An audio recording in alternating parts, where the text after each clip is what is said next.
He's Jason Jackson, Miami Heat. Talk about the Heat. TV host, courtside reporter, hosts SiriusXM NBA radio, and he joins us on the program. Well, you saw that one coming last night, didn't you? I try to lead Heat Nation, Dan. I don't try to, prescribe to, even though President Pat Riley of the Miami Heat has those two phases of just winning and misery, I try to be that bridge in between called hope. Okay. All right. No, you got a chance to see Tyler Hero all season long. And I always say, when somebody says, how would you describe him? I say, he's not afraid. But, the evolution or the maturity or whatever it is, I mean, he's 20 years of age. You're not doing these things in the playoffs at 20 years of age. Why is Tyler Hero doing this? He's the son of a coach.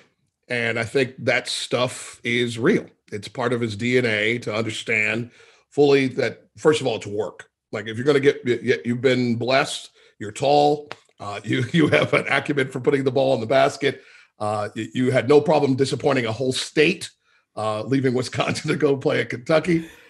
And when you play at Kentucky, you're playing in some serious basketball locations, particularly your home arena, by the way, with that Big Blue Nation, who will love you and will turn on you, as you know full well, in an instant. So I think that 1 year helps. And then that space helps because not only are you playing with some of the best players in the country, you're playing with some of the best alumni in the universe. And players came back, obviously, that summer as he's coming to school throughout the year, the summer after. And now it's been a year since training camp, Dan. It's ridiculous. A year ago, next week, I was dragging my behind up and down Interstate 95 to West Palm Beach just to get to know this kid. But I'll briefly tell you this story about seeing him the very first time. I think I told you last time we were together that I do these charity events for Calipari. They're in the Bahamas.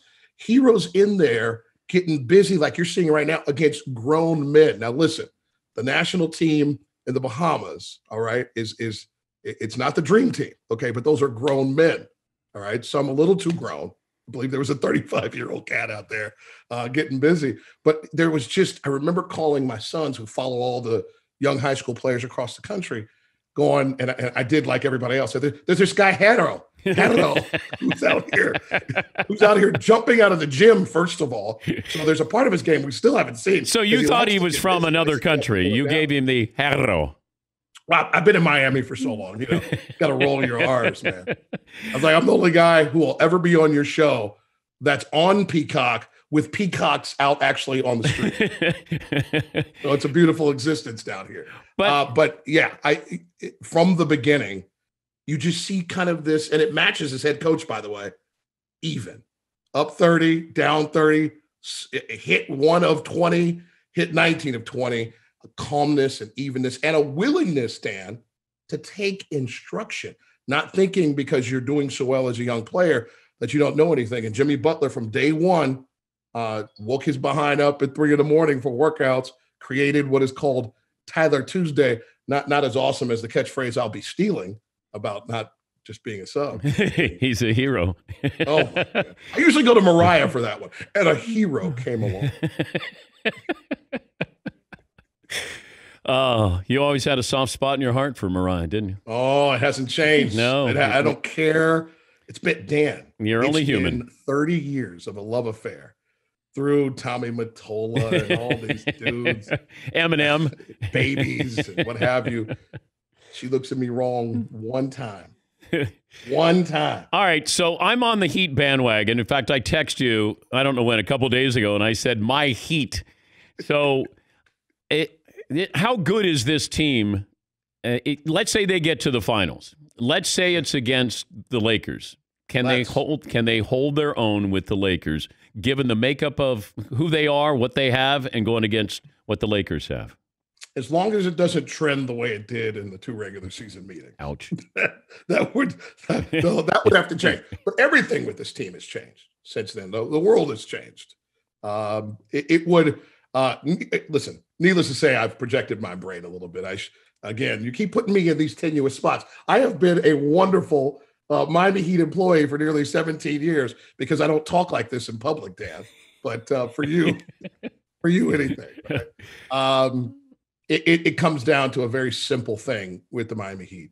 Are you going to defend like no one ever defends, unlike Game 3 when that 60-point debacle in the paint that they could not stop? Like, I'm not even saying the Heat defense was poor. Just Boston decided what they were going to do and got there, and obviously the adjustment. You see the results of that. But with the Lakers, man, and God bless the Nuggets, man, for not caring, right? But those two, you just don't have anything for those two. So you hope that you at least are matching AD and LeBron. Hopefully they're not having those all NBA first team nights. Hopefully LeBron's not mad about the voting process. By the way, bring team broadcasters back in. I think that's where LeBron should go. Bring the team broadcasters back into the voting. That man's MVP. Would you have given him MVP? LeBron? Yeah. But again, how could you be wrong? How could you be wrong voting him MVP if you chose to, simply because of the word value? Where was that team when he was injured down the stretch for the first time in his career? And where was that team when he was on the floor the majority of nights? It's a really simple thing. And he's right. For so long, and you and I have voted in this spot, best team, best player. That's where I start as a voter. That's not an indictment against Giannis at all. I mean, we don't get a criteria when we get that ballot with 5 slots. I don't think there was a problem either way if you voted LeBron 1 or 2. I'm with LeBron in the sense that the 16 first place votes seems a little light. It's like when you give somebody a 20 and they give you $2 back, you're like, yo, wait a minute, that's not the change. That's not, I didn't purchase something for $18. That's not how it works around here. I'm going to guess Miami Heat fans, do they want LeBron? I think deep down they do, knowing full well that that's, a lunchbox, a hard hat with a light and a thermos, and hoping to the Almighty that you can get that thing to 7 games and then see what happens. Listen, if we're being super candid, and that's what you brought me on here to do, the Heat are 2 years ahead of schedule, even though Jimmy has been telling this story about winning the championship for a year now. So if you just listen to Jimmy and you buy his $20 coffees, you're set. Yeah, you start to look at these teams, these younger teams or younger players, and I think the bubble has helped them. I think the bubble is not good for older players, but for these younger guys who are 20, 21, 22, they don't have families. Okay, so you're being, put up in a hotel and all you're doing is playing ball, and that's it. No crowds. There's no home court advantage. You're not going to the Boston Garden to play and put up 37 points. And I think it's been a real benefit for some of these teams. I don't think Denver comes back from those 3-1 deficits if they're actually going on the road to these places. I don't think they beat the Clippers down 3-1. But in the bubble, it just neutralizes everybody. Your thoughts on that? I wondered before this all started on the campus in Orlando, what would prevail over talent? Like if you just had the better team, what was going to win? And on a neutral floor, it's if you can get momentum swinging in your direction, what stops that? I mean, there's just nothing.